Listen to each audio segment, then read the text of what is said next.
All right, we're live. Can everyone hear all right? Just to make sure that the stream is working fine.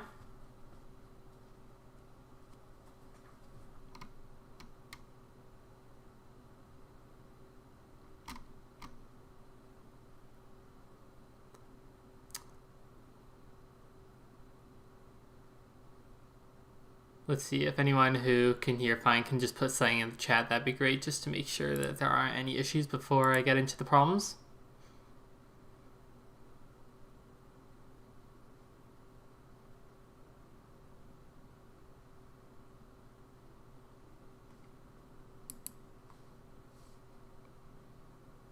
Okay, great. There we go. Okay, yeah, so today was Educational CF Round 120. Let's see. I am currently in 8th place, assuming I don't fail system tests. D and F both took slightly longer than I would have liked, D in particular, but that is all right.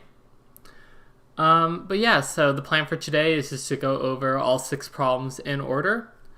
And so, yeah, I guess we can go ahead and get right into it. Okay, so starting with A. We're given 3 sticks, each with integer lengths. We have to break exactly one of them into 2 pieces so that both of them have integer length, and then we can construct a rectangle from the remaining 4 sticks. And so here, this turns out to be a case-work problem that we can solve pretty mechanically.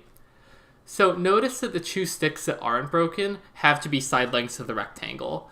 And so we're going to pick 2 sticks, make them into side lengths of the rectangle, and then we're just going to break the third into the other 2 side lengths. So we can split into 2 cases here. The first case is that the 2 unbroken sticks are perpendicular. And so, for example, maybe it looks something like this. Where's the line tool? Yeah, so maybe this is L1 and this is L2. Then the remaining 2 side lengths, actually here I'm going to do dotted lines. So these 2 side lengths have to sum up to L3, but we know that this is equal to L2 and this is equal to L1, and so that means that for this case, L1 plus L2 has to equal L3. And so we can see an example of this in the first sample test case. Here we're going to use these 1 and 5 as the length of these 2 sides, and then we have 1 plus 5 equals 6, and so we can break the length 6 one into a length 5 up here and a length 1 over here. And the second case is when the 2 side lengths that we keep are parallel. And so an example of that would be if we did L1 over here and L2 over here. And for this to work, L1 and L2 have to be equal because the parallel side lengths in a rectangle have the same length. And then these other 2 side lengths, let's say that they're x. They have to be equal, but we have no idea what they are, so all we know is that 2x equals L3, which implies that L3 is even. And so in the second case, we can have L1, or we can have 2 equivalent values and then a third value that's just even, but then its specific number doesn't matter. And so in this last sample test case, for example, we have these 2 5s, and then this number 4 is even, and so we can just split it into 2 and 2. But notably, we can't do that in this second test case because we could have 2 and 2 on the 2 sides, but then if we tried to split the 5 into 2, we would get 2.5, and 2.5 is not an integer. So yeah, that's all there is to do for this problem. And so my code, what I do is I read in the 3 elements just into a vector in order to make sorting them easier, and then I sort them. And then the first case is where the third number is equal to the sum of the first 2. And then otherwise, either the first 2 numbers are equal and then the third is even, or the last two numbers are equal and the first is even. And if any of those cases hold, then I print yes, and otherwise no. So yeah, pretty straightforward. That's the problem. Let me look at some questions. Let's see. Someone asked how to know if it's just casework or not. That's a good question. I think a lot of it is just intuition that you build by solving a lot of problems. I think also a lot of these Div 2As are just straightforward, or not straightforward, but they're just math problems. And so here I guess I think the way to see this is to think about how we're going to need to think about the two side lengths that we're keeping. And then you can think about, okay, like it seems natural to break this into cases based on where they fit in the rectangle. Let's see, other questions. Do you think solving problems on CF is the best way to improve your CF rating? I don't know, I'm not confident enough to say it's the best way, but certainly it generally works pretty well. Okay, I'm seeing a lot of requests for C, but I'm just going to keep going through them in order, and we will get to C before too much longer. Okay, so problem B. We're given a permutation of song ratings and whether each song is liked or disliked. Now we have to change the song ratings such that the new ratings are still a permutation. The songs that were liked all have a greater rating than the songs that were disliked. And among all such permutations, we have to minimize the distance between the two permutations. So the sum of the absolute values of the difference between each element in the first permutation minus each element in the second one. So intuitively, the problem is basically asking us to shift the permutations such that the liked songs come after the disliked songs, but otherwise the permutation is as similar as possible to the original one. And the way we can do this is to sort the songs first by whether they're liked or disliked, so just sort them such that all the disliked ones are before the liked ones, and secondly, sort by the original permutation. So intuitively, keeping the largest values from the original permutation in the largest positions will minimize the distance between the two permutations. And this can be proven formally by some sort of exchange argument, but the details get a little messy, and so I think the intuition is more important. And so to implement my solution, I maintain the rating of the next liked song in the original permutation, and the rating of the next disliked song in the new permutation. And then I iterate through the songs in increasing order of their original rating. And notably here, my array A maps from ratings to song numbers.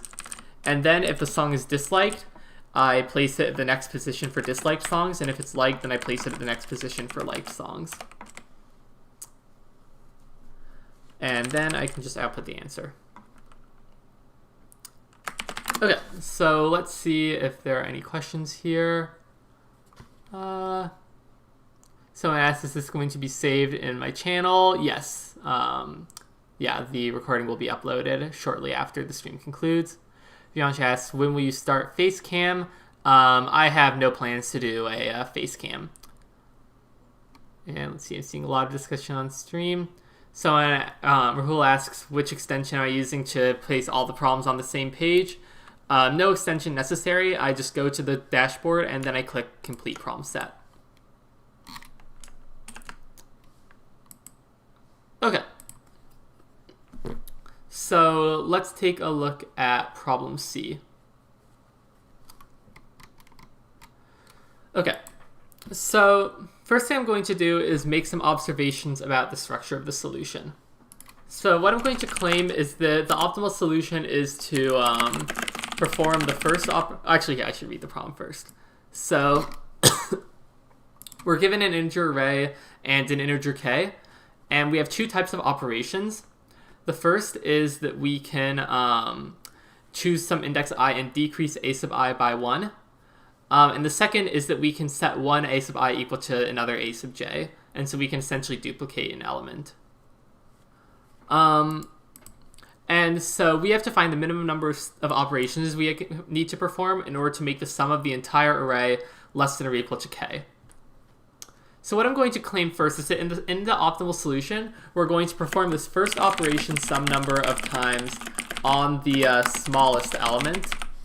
And so, for example, in this second sample case, I guess actually that's a bad example because we don't have to perform any cases. But in this, let's say this last sample case, we're going to like just perform the first operation some number of times on one of these ones. And then secondly, we're going to perform the second operation, let's say x times, changing the largest x elements to be equal to the smallest one.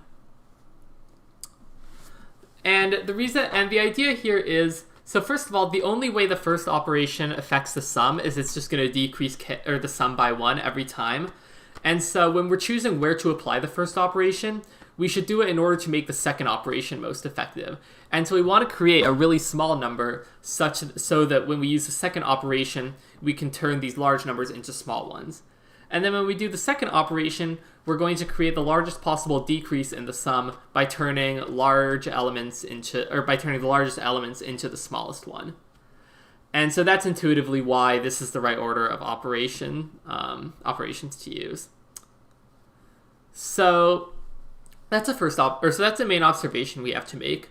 I'm seeing a lot of discussion of things like binary search for this problem. I did it in a way that's maybe a little bit simpler. I'm just going to iterate over x. And so what I'm going to do is I'm going to let s be the sum of the numbers that won't be chosen for either kind of operation. So then we have x plus 1 numbers that will be equal to the same smallest value. The first one is the number that we're performing the first operation on, and then we have x more that we're duplicating it, or we're copying it from the second operation. And the sum of these x plus 1 numbers must be at most k minus s, because we have s numbers that won't be changed, and our goal is to make a sum of at most k. And so therefore, these x plus 1 numbers must be at most k minus s over x plus 1 rounded down, because that way the sum will be at most k minus s. And so that tells us that we must perform the first operation enough times to decrease our smallest value to k minus x over x plus 1. And so to implement this, I'm just going to iterate in increasing order of x, and then I'm going to just maintain s as we go. So I'll show you my code. I use the sum rem. This is s. And then I iterate over I plus 1 here is x, I is just, and so then this remaining value is k minus s, and then val is the remaining value divided by I plus 1, and I use this special floor division function because the remaining value could be negative, and my recollection is that C++ rounds numbers towards 0.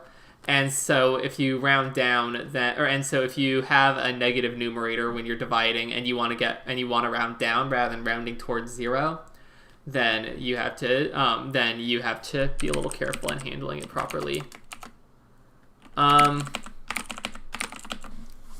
and so then I just set answer to the minimum of answer, and then I, which is the value of x, and then the maximum of the smallest value minus whatever we need to get it to, or 0. And the 0 case is to handle when a of n minus 1 is already less than k minus s over x plus 1. And then from here we just decrease the current value from or remove the current value from s. Okay, so I'll look at some questions. Let's see. Some people are asking whether this problem can be solved via binary search or ternary search. I'm not sure if it can. I don't think binary search is going to be particularly helpful. I need to think more about ternary search. I can't think of a particularly natural way to do it that way, but some people have said they got accepted using ternary search, so maybe it can be done. I do think that any sort of ternary search solution is going to be far more implementation heavy than this was. And so I would say focusing on this simpler iterative solution is probably going to be more useful, since in general we want to come up with a solution that's as easy as possible to write. Other questions. Someone asked, do I use paper during contests? Essentially, yeah. I actually do my scratch work on this iPad Notes app, but you can use paper too, and it works the same. Other questions. Harma asks, what's the natural way to get intuition or observation with problems? Do we create some test cases and try and find an observation, or do we think abstractly always? Depends a lot on the problem.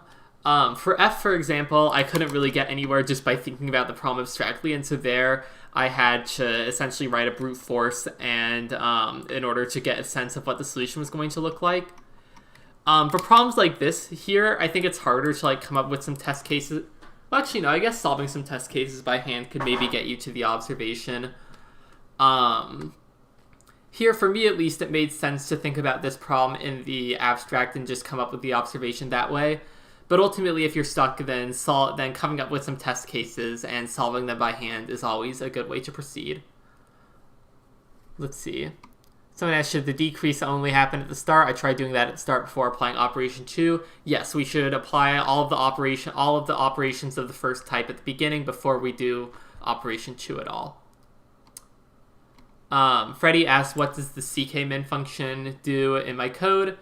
Essentially, this is equivalent to ants is equal to min of ants I plus max a by -1 minus val 0l.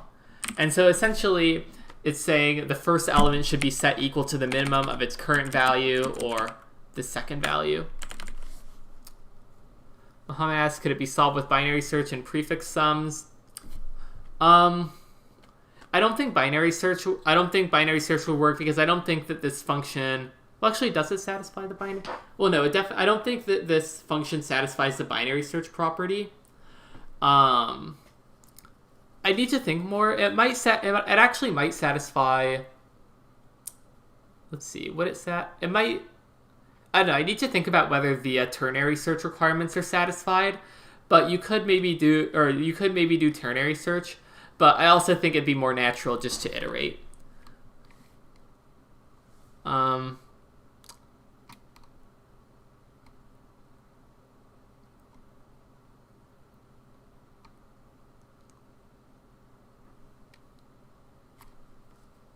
Let's see. So I'm seeing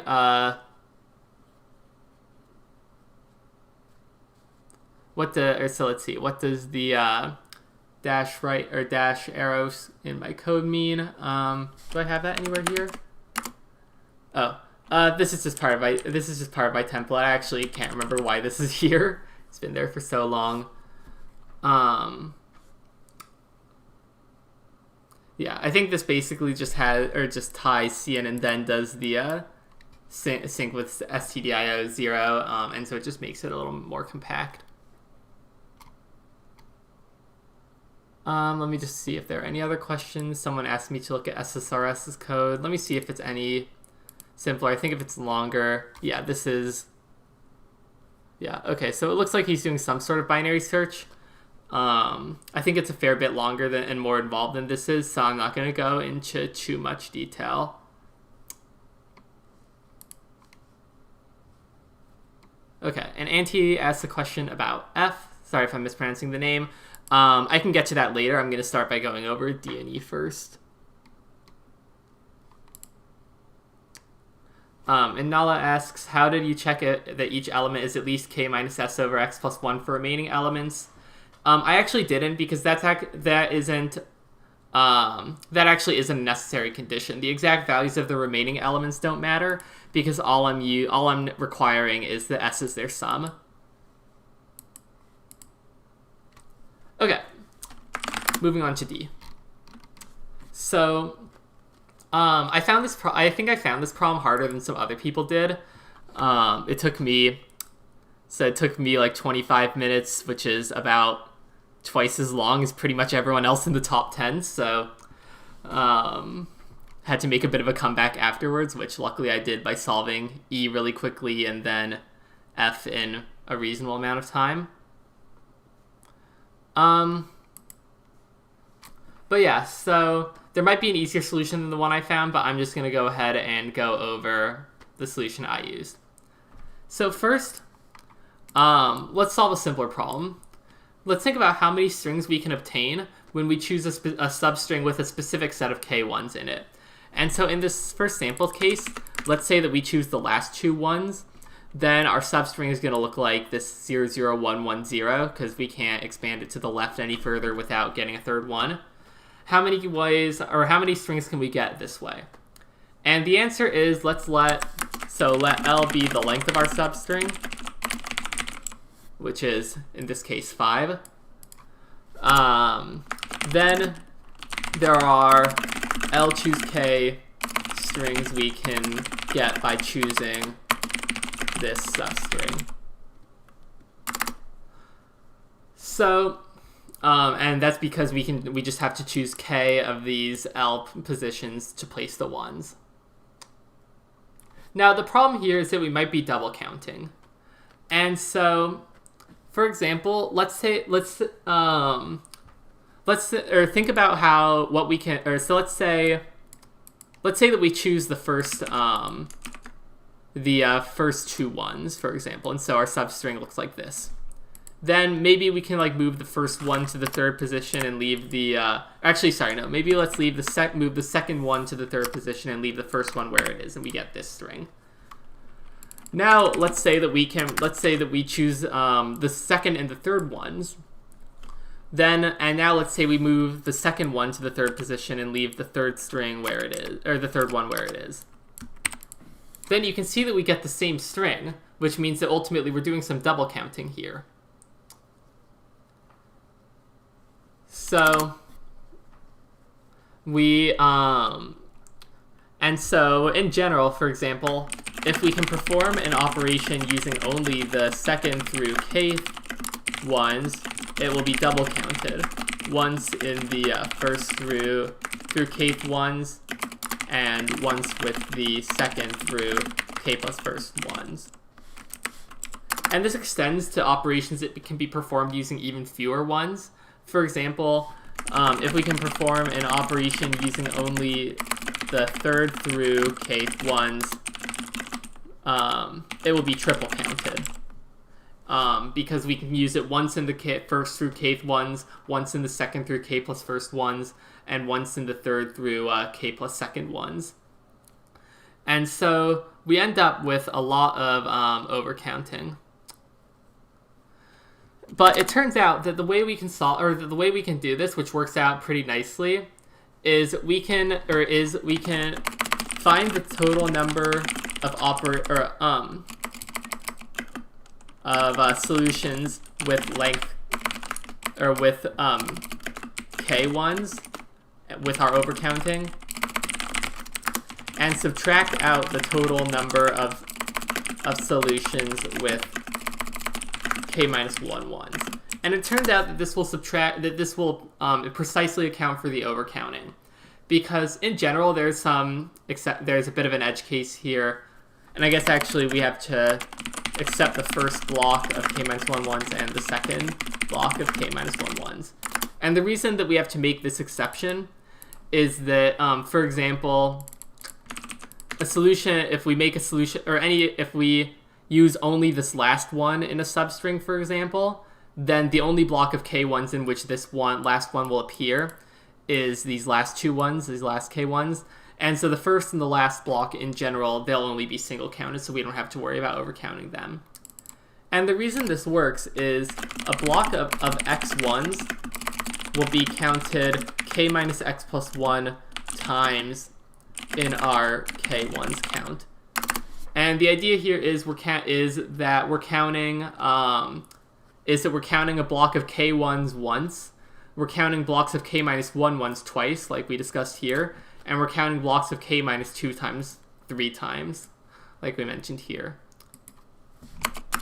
But they'll only be counted k minus x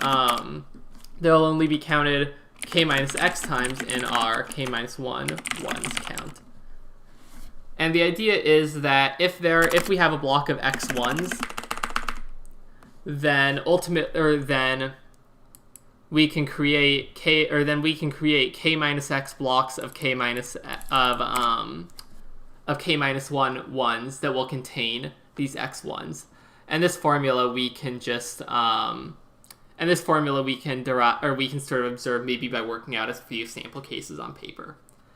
And so ultimately, when we subtract out these two answers, a block of x1s will be counted k minus x plus 1 minus k minus x equals 1 time, which is what we want, because now we're no longer double counting everything. So I show you my solution, which is definitely more involved than it has to be. I actually ended up, just because I thought at one point that it might be necessary, I ended up computing the answers for all numbers of 1s from 1 up to k. And so, and so the code gets a little bit messier, or a lot messier than it needs to be. And in fact, let's see, should I do this now or at the end of the stream? I'm thinking maybe I should just code up a simpler version, just because I think it may be easier to follow. But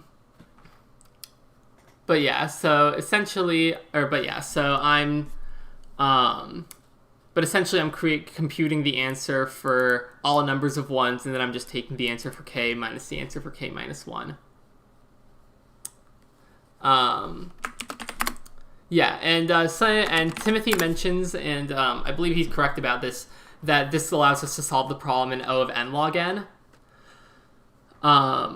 Which my solution is O of n squared, but that's because I'm making it more ugly than it needs to be. It would be pretty easy to optimize what I'm doing to n log n. Actually, not n log n. I think it'd just be... Well, I guess it'd be n log this thing because... Well, no. Actually, no. I think it could be made just O of n. But yeah, so...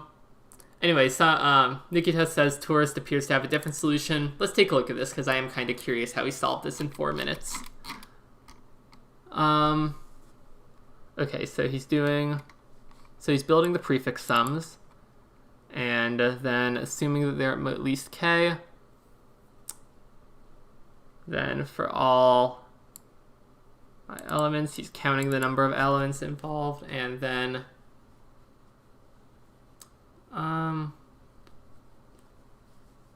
okay, so then he's, let's see, I'm not sure what this code is, but it looks like,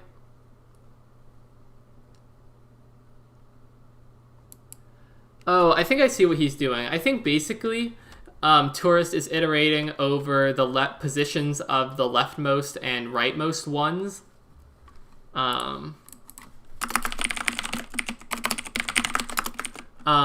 So iterate over the position of the leftmost and rightmost 1s in our chosen substring after performing our operation. And then he's counting the ways, and then he's counting the number of ways to create such a substring. Yeah, and I think that this is going to... Actually, is this leftmost and rightmost 1?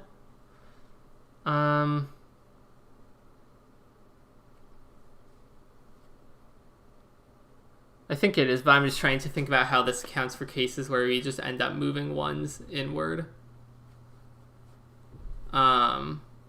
Maybe actually it's leftmost and rightmost positions whose values are changed by our operation. I think that's what this is.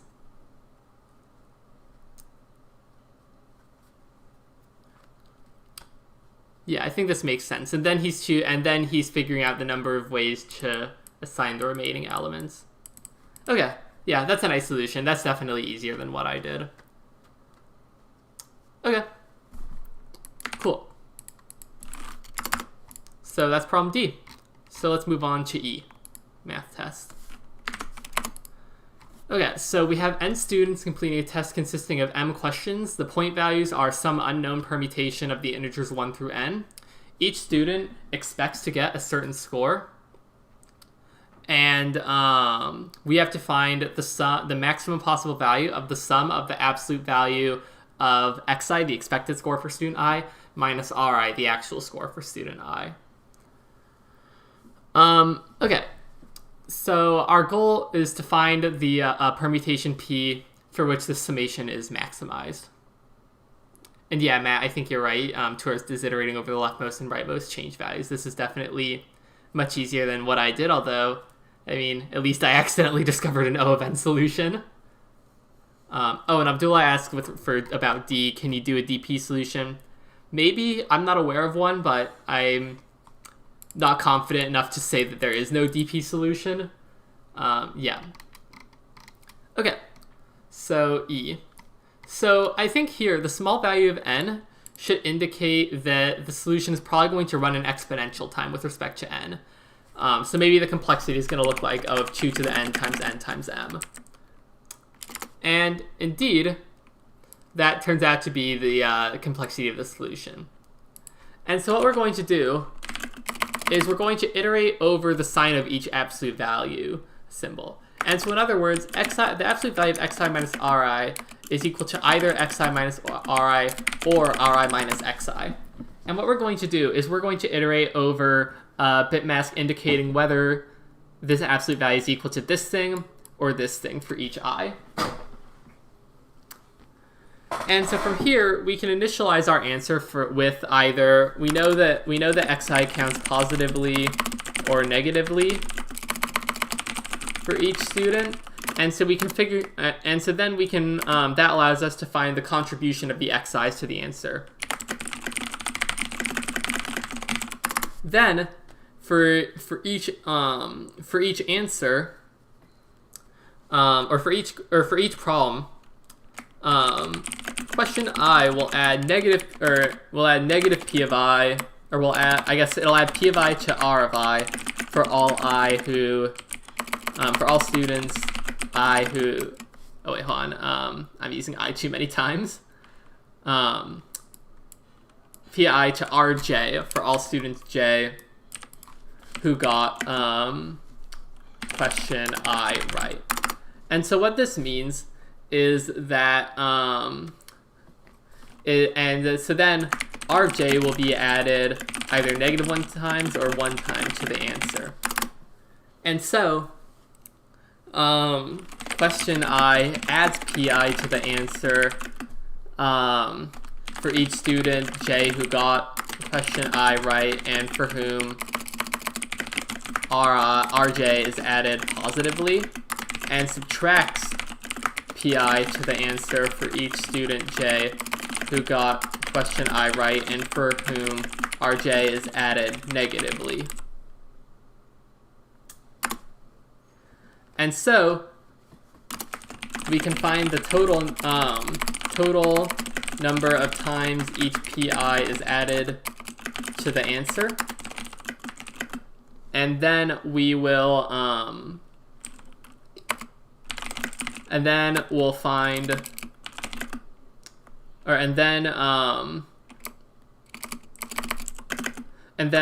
we'll assign the smallest values of pi to the positions added the fewest times to the answer, and the largest values of pi to the positions added the most times to the answer. And from here, this allows us to compute the answer for each of these 2 to the n bit masks, each of these choices. And from there, we can just pick the best one, and that gives us our answer. So I'll show you my solution. I iterate over masks from 1 to n, and then this curve value, this stores the current answer. So I'm starting by adding xi to I'm saying that if a value is in the bit mask, then xi is added positively and r is added negatively. So we add x in for values in the mask and subtract x for the others. Then I store the number of times each of our m answers is going to be added, or each of our m scores is going to be added, and I create a vector called adds, where adds is going to store the number of, or the positions added each number of times from -n to n. Then, in increasing order of the number of times I'm going to add them, I traverse the set of numbers that are going to be, or of questions that are going to be added that many times, and I assign the numbers that are going to be added the fewest times the lowest scores. And then I just say if the current value is larger than our answer, then we'll set our answer to our current value, and our current permutation is the best permutation we can get. So that's problem E. So, okay, and so now we have one problem left. So let's take a look at F. We're going to call a set of positive integers quadratic if the product of the factorials of its elements is a perfect square. And we have to find a quadratic subset of the set 1, 2, up to n of maximum size. Okay. So honestly, I have no idea how to prove the validity of my solution to this problem. I sort of read this problem and I had no idea to where to start, but because the test data just includes a single integer n, I ended up solving the problem by creating a brute force, looking through the results, and just making some conjectures. And so what I did is I started by writing a very simple brute force that computes the answer for a given n, and as well as all the permutations that generate that answer. And so I believe I called that F slow. And so, for example, if I put in 25, then it gives me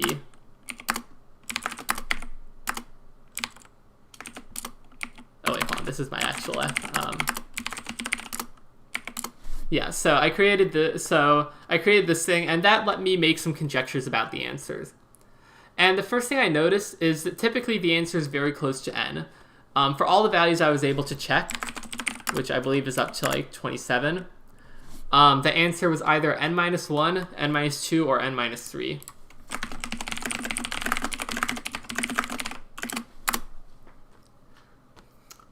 And so I ended up then writing a program to check to make sure that held for larger values of n, and indeed it does turn out that this is always the answer, at least for every n up to like 1,000, I believe I checked via brute force. And so that made me pretty confident that it was going to hold in general, confident enough to implement this. And yeah, Andy says the answer for 7 is 4. Yeah, so 4 is n-3, and so one of these three values will work. So the second thing I notice is that for odd n, usually the answer is the same as the answer for n-1. And so, for example, the answer for 20 and for 21 is the same. The answer for 25 and for 24 is the same.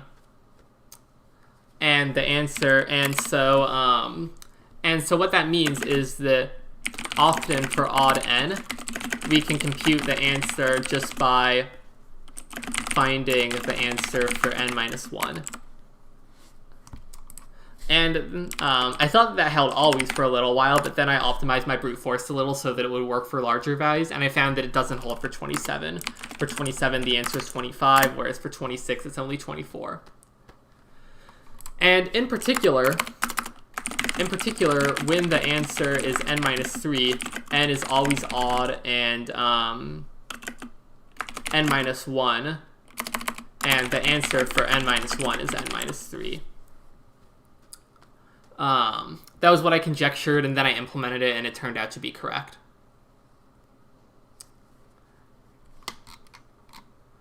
Okay. And so what this lets us do is what we can do is optimistically let's solve the problem assuming the answer is either n-1 or n-2. If the answer is n-3, then after we fail to find n-1 or n-2, we can subtract 1 from n and then try again. Because now, after we subtracted 1 from n, then the value 2 less than the original, or than the new n, is going to be n-3. Okay, and adding this constraint turns out to make this problem a lot easier.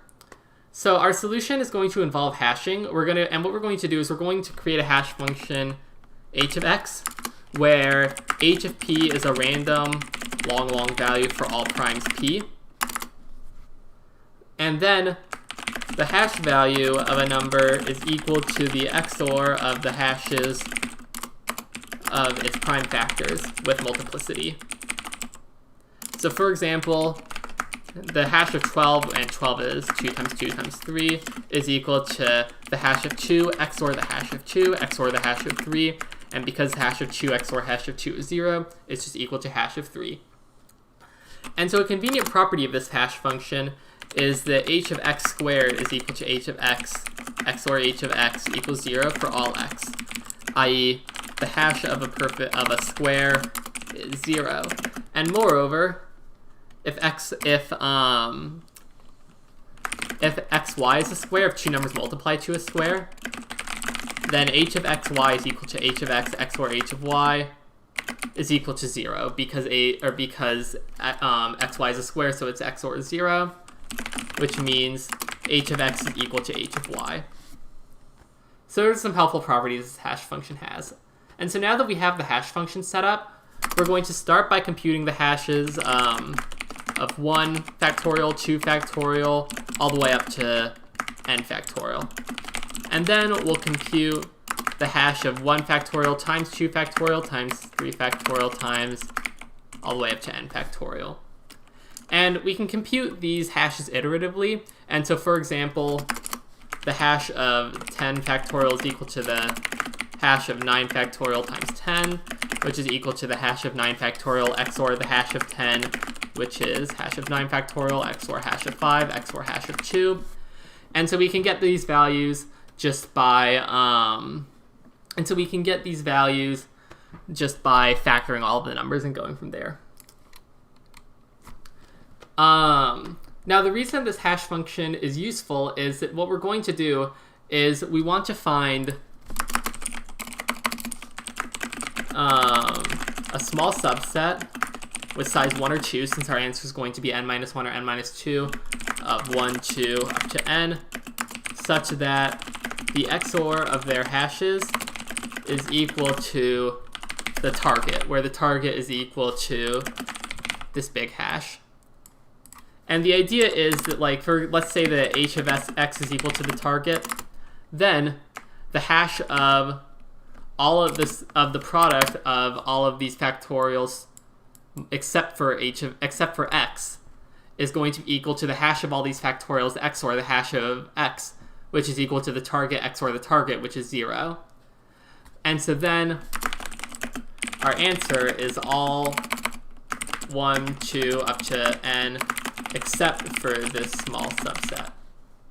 And Nikita asks that the hash function is the square-free part of x, right? And yes, that's exactly right. We're hashing the square-free part of x, and the idea here is that a lot of these numbers can have a lot of primes in their square-free components, and so storing all the all the factorizations explicitly is going to be a big pain. So hashing lets us do that more easily.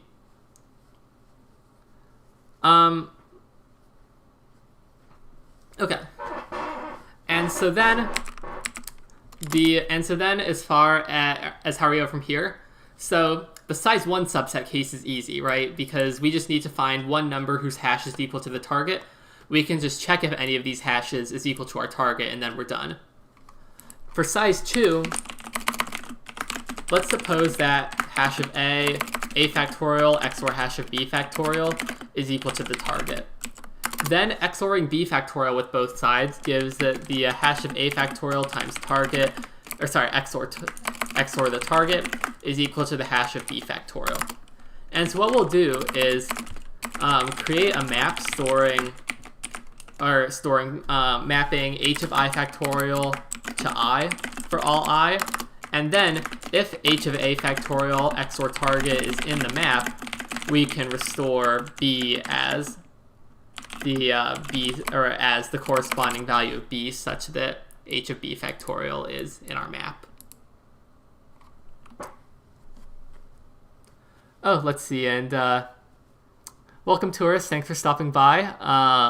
Let's see, so here's a proof for why for n equals 2k the answer is at least n minus 2. Let's see, so without repeated numbers, it's equal to 2k double factorial. And then removing k factorial from the product and dividing 2k double factorial by k factorial, we get a power of 2. Therefore, it's enough to either remove k or to remove k and 2. Okay, that's pretty nice. Yeah, let's see.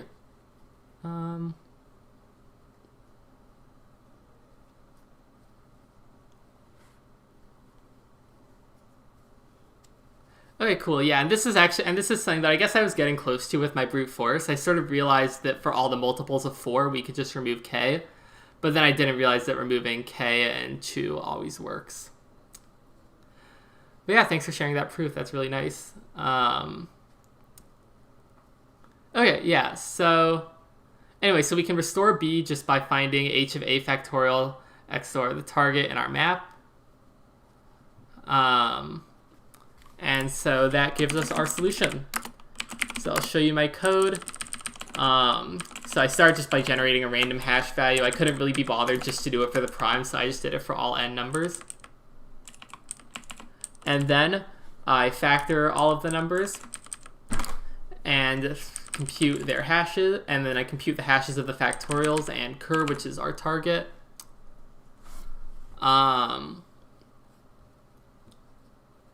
And so from there, I create this map vals, and then first I handle the n-1 case, and then I handle the n-2 case. And so cur is equal, and so here for the n-1 case, I just find a value equal to cur, and afterwards I find a value such that val of I XOR cur is in our map. So yeah, that's the contest. I'll stick around for a moment to answer any last questions. In particular, let's see, so someone asked a while ago how long I spend on a problem before reading the editorial. It really depends on the problem, and I think generally I would say it's pretty much however long it takes me to get bored. Sometimes if I think a problem is really interesting, or if I think like it's not a super hard problem, I should be able to solve this, I'm just being stupid, then once I get tired of working on it, I'll put it aside and come back to it another day. Sometimes if I think like, okay, I'm pretty sure this problem relies on some technique I don't know, or if I just get bored of thinking about it, then I'll just read the editorial and implement it. So yeah, I can't really be too specific, but because it depends so much on the individual problem and just on my preferences. But I wouldn't say there's any yeah, I mean, I definitely wouldn't be like giving up and reading the editorial in less than like 10 or 20 minutes of working on a problem. But I would say in general, once you can't really come up with any more ideas and you're really stuck, then there's no harm in looking at the editorial. And then say I'm looking at this other question that I got a while back. Let me find this. Oh yeah, whether f can be solved in general. So given n bit masks on m bits, find the maximum number of set bits such that every mask has an even number of set bits. My intuition is that no, that's going to be NP hard. I think, and ultimately, tourists' comment is indicates why this is solvable for this specific case. I.e., like because of properties of the factorial function, the answer is always going to be at least n-3, which is definitely something that my solution relies on. And he asked how I handled the answer equal to n-3, and for that I just subtracted 1 from n and then tried again. Yeah, nice contest. Thanks to the setters for creating the round. Glad to have a bit of closure on how you can actually prove the solution to f. Oh yes, and that's a key observation that Auntie just pointed out again. When the answer is n-3, it always works to not include n. Because like you just showed us, if the n is even, then the answer is always at most n-2, and so the n-3 cases, for the n-3 cases, we can just exclude n and then use the n-2 solution for one lower n. But yeah, I think that is about all. So I did record a screencast, and I will be uploading it if you want to see me mostly flail around on D and F. But yeah, I hope this was helpful to everyone. Thanks for tuning in, and I guess I will see you all next time. I may or may not need to decide if I'm going to do a stream tomorrow. There is a contest, but 7:30 is kind of early. I might do it. We'll see. I don't know. That's a decision for later today. Anyway, thanks for watching, and I will see you all next time.